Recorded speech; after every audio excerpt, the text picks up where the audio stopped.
Okay, so The Mummy is the reboot of the Mummy franchise and a second remake of the 1932 Mummy film.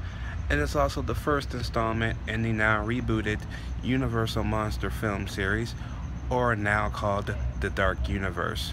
But anyway, plot is very simple. Tom Cruise plays Nick Morton, a thief, let's put it straight, who uncovers the mummy's tomb in the middle of present-day Iraq, decides to shoot the string that's holding it and releasing her, pretty much reawakening her in the process by accident.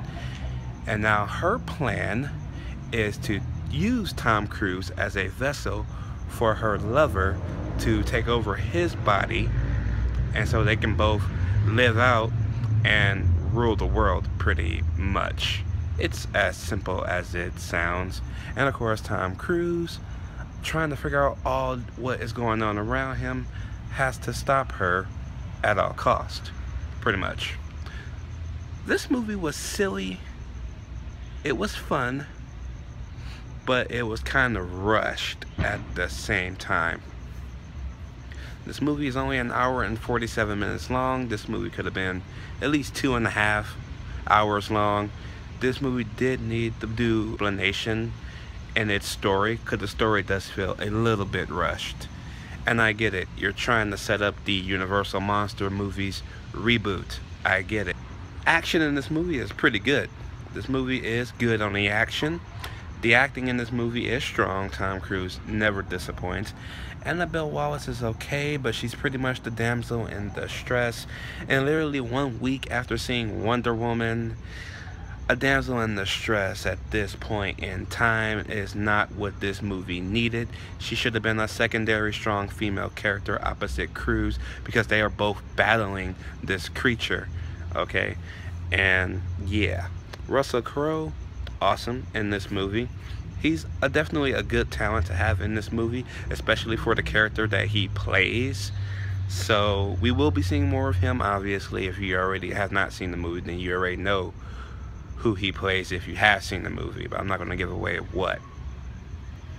There were only 2 references that I've noticed in this movie to the 1999 remake as well. One of them is the sand creature that we see in the trailer, but the other one was a nice little hidden Easter egg that just ironically happens in Russell Crowe's character's place at the time of Annabelle Wallis trying to get away from this other dude, and she hits him in the head with it. And when she drops it, I was like, oh shit, that was a cool little Easter egg. I like that.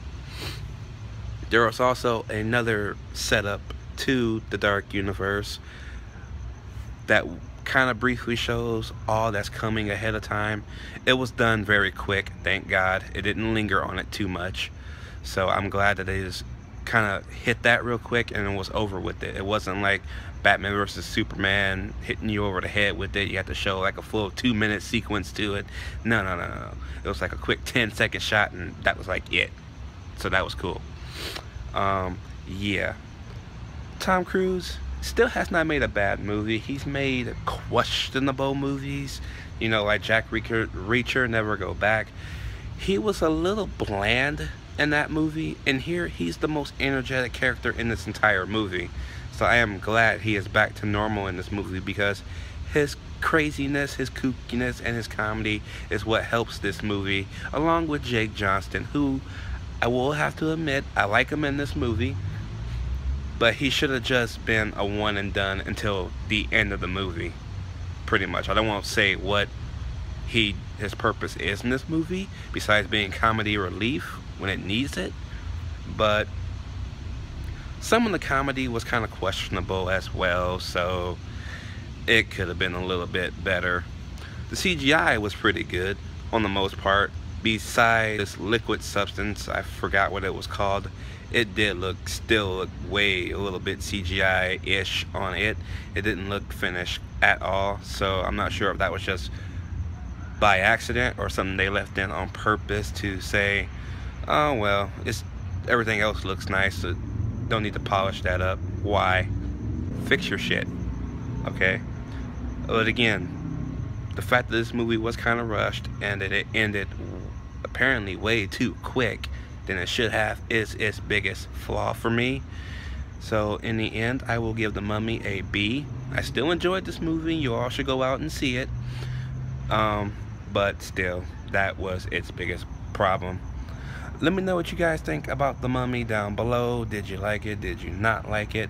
I shall see you guys at the movies, and I will see you guys in the next Dark Universe film, which is now Bride of Frankenstein, coming out in 2019.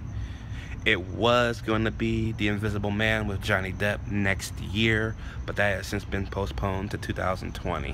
Why? I don't know. But anyways, guys, what is your favorite movie in the original Universal Monster movies? Let me know down below. I will catch you guys later. Mine, of course, is The Creature of the from the Black Lagoon, followed by The Mummy.